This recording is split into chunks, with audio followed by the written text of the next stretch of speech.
ಸುದ್ದಿ ಪ್ರಸಾರ ತಡೆಗೆ ಸೂಕ್ತ ಕ್ರಮ, ಕೇಂದ್ರ ಸರ್ಕಾರಕ್ಕೆ ವಾಟ್ಸಪ್ ಭರವಸೆ.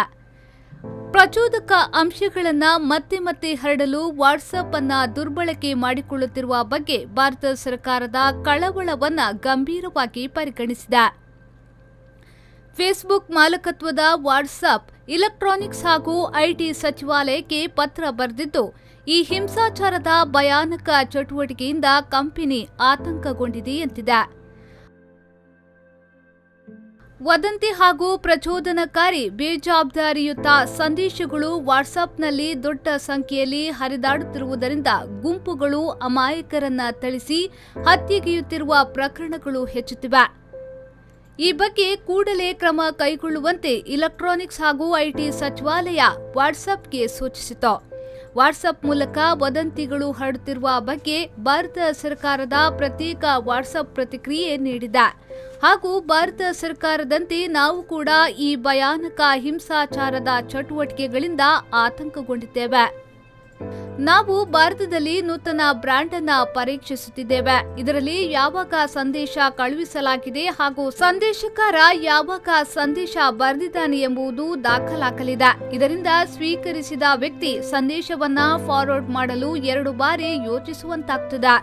ಇದು ತನಗೆ ಪರಿಚಯ ಇರುವ ವ್ಯಕ್ತಿ ಬರೆದ ಸಂದೇಶವೇ ಅಥವಾ ಯಾರು ಕಳುಹಿಸಿದ ವದಂತಿ ಆಗಿರಬಹುದೇ ಎಂಬುದು ಸಂದೇಶ ಸ್ವೀಕರಿಸಿದ ಬಳಕೆದಾರನಿಗೆ ತಿಳಿಯುತ್ತಿದೆ. ನಾವು ಶೀಘ್ರದಲ್ಲೇ ಈ ಹೊಸ ವ್ಯವಸ್ಥೆಯನ್ನ ಆರಂಭಿಸಲಿದ್ದೇವೆ ಎಂದು ವಾಟ್ಸಪ್ ಸಂಸ್ಥೆ ಹೇಳಿದೆ.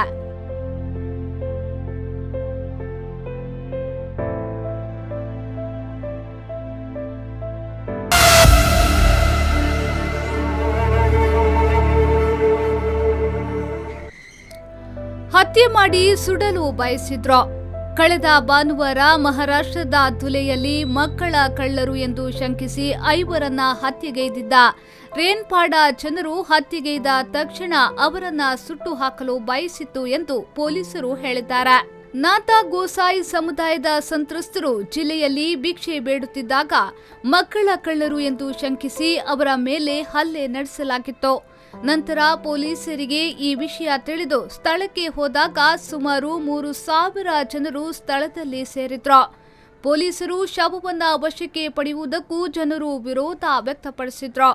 ಅಷ್ಟೇ ಅಲ್ಲ, ತಕ್ಷಣ ದೇಹವನ್ನ ಸುಟ್ಟು ಬಿಡಬೇಕು ಎಂದು ಅವರು ಆಗ್ರಹಿಸಿದ್ರು ಎಂದು ಪೊಲೀಸರು ಹೇಳಿದ್ದಾರೆ.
ಬೆಳಿಗ್ಗೆ 11 ಗಂಟೆಗೆ ಪೊಲೀಸರಿಗೆ ದೂರು ಬಂದಿತ್ತು. 40 ಕಿಲೋಮೀಟರ್ ದೂರದಲ್ಲಿರುವ ಗ್ರಾಮಕ್ಕೆ 12 ಗಂಟೆಗೆ ತಲುಪಿದವು ಎಂದು ಸಹಾಯಕ ಪೊಲೀಸ್ ಇನ್ಸ್ಪೆಕ್ಟರ್ ಯೋಗೇಶ್ ಕಲ್ಕಲ್ ಹೇಳಿದ್ದಾರೆ. ಈಗಾಗಲೇ 23 ಜನರನ್ನ ಈ ಪ್ರಕರಣದಲ್ಲಿ ಬಂಧಿಸಲಾಗಿದೆ.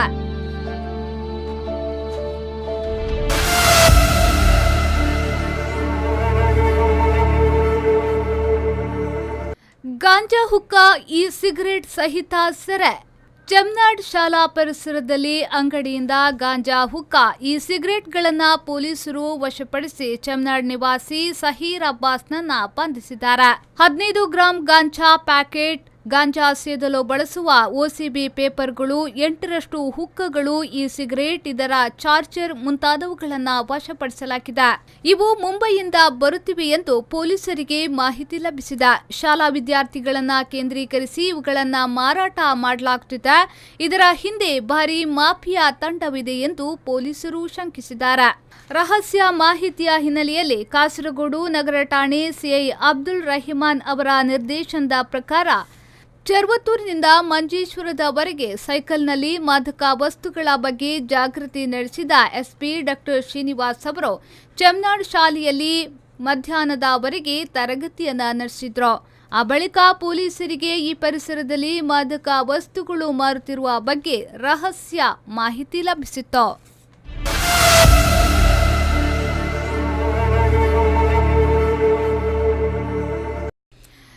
ಜಾಕೀರ್ ಭಾರತಕ್ಕೆ ಹಸ್ತಾಂತರ. ಭಯೋತ್ಪಾದನೆಗಾಗಿ ಪ್ರಚೋದನೆ ಆರೋಪ ಎದುರಿಸುತ್ತಿರುವ ವಿವಾದಿತ ಧರ್ಮ ಪ್ರಚಾರಕ ಜಾಕಿರ್ ನಾಯ್ಕ್ನನ್ನ ಭಾರತಕ್ಕೆ ಗಡೀಪಾರು ಮಾಡಲು ಮಲೇಷ್ಯಾ ಒಪ್ಪಿಕೊಂಡಿದೆ ಎಂದು ವರದಿಯಾಗಿದೆ. ಕಳೆದ 2 ವರ್ಷದಿಂದ ಮಲೇಷ್ಯಾದಲ್ಲಿ ತಲೆಮರೆಸಿಕೊಂಡಿರುವ ಜಾಕಿರ್ ನಾಯ್ಕ್ನನ್ನ ಹಸ್ತಾಂತರಿಸುವಂತೆ ಕೇಂದ್ರ ಸರ್ಕಾರ, ರಾಷ್ಟ್ರೀಯ ತನಿಖಾ ದಳ ಮಲೇಷ್ಯಾ ಮೇಲೆ ಒತ್ತಡ ಹೇರಿದ್ದವು. ಆದರೆ ಜಾಕಿರ್ ಮತ್ತು ಆತನ ವಕೀಲರು ಗಡೀಪಾರನ್ನ ನಿರಾಕರಿಸಿದ್ದಾರೆ. ಫೀಸ್ ಟಿವಿ ಎಂಬ ವಾಹಿನಿ ಮೂಲಕ ಜಾಕಿರ್ ನಾಯ್ಕ್ ಪ್ರಚೋದನಕಾರಿ ಭಾಷಣ ಮಾಡುತ್ತಿದ್ದ. ಉಗ್ರ ಚಟುವಟಿಕೆಗೆ ಸೇರುವಂತೆ ಯುವಕರನ್ನ ಪ್ರೇರೇಪಿಸುತ್ತಿದ್ದ. ಈತನ ಭಾಷಣದಿಂದ ಪ್ರೇರೇಪಿತರಾಗಿ 2016ರಲ್ಲಿ ಕೆಲ ಉಗ್ರರು ಢಾಕಾದಲ್ಲಿ ಸ್ಫೋಟ ನಡೆಸಿದ್ರು. 22 ಜನರು ಮೃತಪಟ್ಟು 16 ಜನರು ಗಾಯಗೊಂಡಿದ್ರು. ಇದಾದ ಬಳಿಕ ಆತ ವಿದೇಶಕ್ಕೆ ಪರಾರಿಯಾಗಿದ್ದ. 2017 ಜುಲೈ 21ರಂದು ಮುಂಬೈ ವಿಶೇಷ ನ್ಯಾಯಾಲಯ ಈತನನ್ನ ಘೋಷಿತ ಅಪರಾಧಿ ಎಂದು ಘೋಷಿಸಿತು. ಫೀಸ್ ಟಿವಿಯನ್ನ ಭಾರತದಲ್ಲಿ ನಿರ್ಬಂಧಿಸಲಾಗಿದೆ. All the brothers and sisters of this world, especially to the Prime Minister Narendra Modi, Home Minister Rajnath Singh, Minister of State for Home Kiren Rijiju, and all the NIA, CBI chiefs, etc. of my country. Today I came in front of you with a request that let us punish the criminal Dr. Zakir Naik. Yes, what I am saying is true. Dr. Zakir Naik is a criminal because he do lot of crimes. I will list some of the crimes of Dr. Zakir Naik in front of all of you today. The first crime of Dr. Zakir Naik is he says our creator, cherisher, God, Ishwar, Allah, Malik is one and only. And he quotes from Vedas, Bhagavad Gita, Upanishads, Puranas, Quran, Hadith, Bible, Guru Granth Sahib, Zedavesta, Lalita Vistara, Mahavastu, all the religious scriptures of Hinduism, Christianity, Judaism, Sikhism, Jainism, Buddhism, Parsism and Islam. This is the biggest crime of Zakir Naik, that he wants the whole world to come on one platform and spread the message and accept the message that our Lord, our God is one and only, and let us worship Him only. This is the biggest crime. So Zakir Naik should be punished. So my request that the criminal Zakir Naik should be declared as criminal after thorough research, and he should be punished for peace, justice, harmony, prosperity, equality, unity,